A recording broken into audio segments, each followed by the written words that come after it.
In a village called Chandrapur, there lived two brothers, Henry, who was very hardworking, and Ron, who was extremely lazy. Henry would make fabric from cotton every day and sell it in the village, earning his living through hard work. Meanwhile, Ron would relax at home, living off Henry's efforts. One day, a dengue fever epidemic hit the village, and many people, including Henry, fell ill. Henry was bedridden for several days.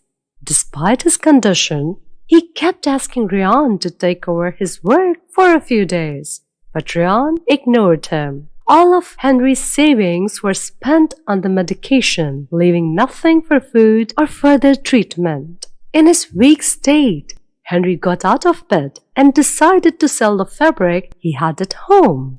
Struggling with his illness, he walked slowly through the streets, calling out for people to buy his fabric. Best fabric for sale! As Henry's strength gave out, he sat down under a tree. After a while, an old man in tattered clothes approached him and asked, Son, how much for the fabric? Henry replied, 100 rupees. The old man, hearing the price, started to walk away. Henry called after him, Wait, father. How much do you have?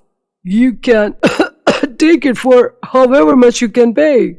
The old man turned back and said, I don't have anything. Henry, seeing the old man's torn clothes and knowing winter was coming, said, Take it anyway. You'll need it in the cold weather. The old man was surprised. You seem to be in no better condition than I am, and yet you are giving it to me for free, he said, taking the fabric. He then reached into his bag and pulled out a small turtle, saying, Take this turtle. If you care for it, feed it and give it love.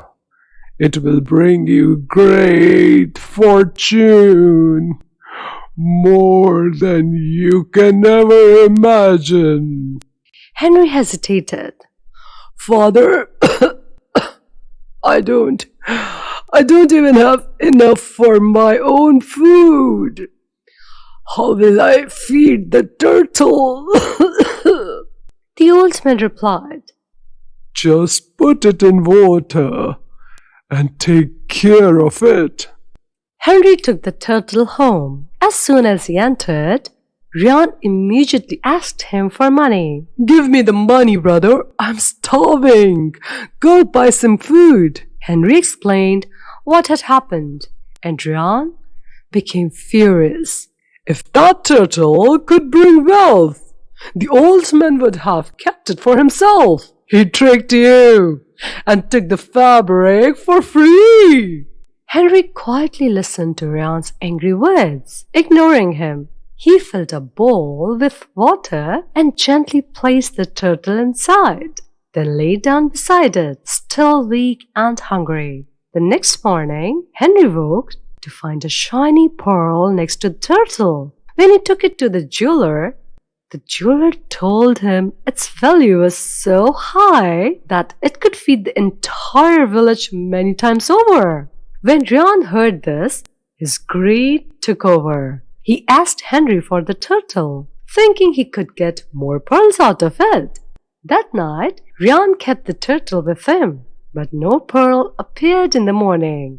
Frustrated, Ryan beat the turtle, thinking that was why it didn't give him a pearl. The next night, he placed the turtle in water, but again, no pearl came. Angry Ryan continued to beat the turtle until eventually it produced a pearl. Unlike Henry, Ryan never treated the turtle with love or care. He just beat it every time he wanted something.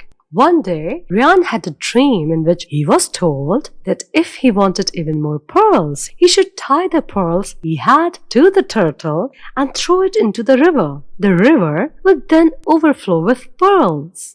The next morning, Ryan rushed to the river, tied all the pearls to the turtle, and threw it in.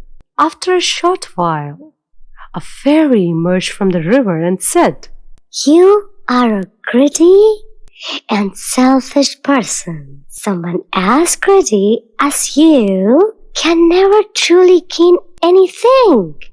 Your greed will only make you lose everything. With that, the fairy disappeared back into the river, and Ryan was left to realize that his greed and cruel heart had cost him everything. The turtle was, in fact, a magical being, and because of his greed, Ryan had lost both the turtle and the fortune it brought.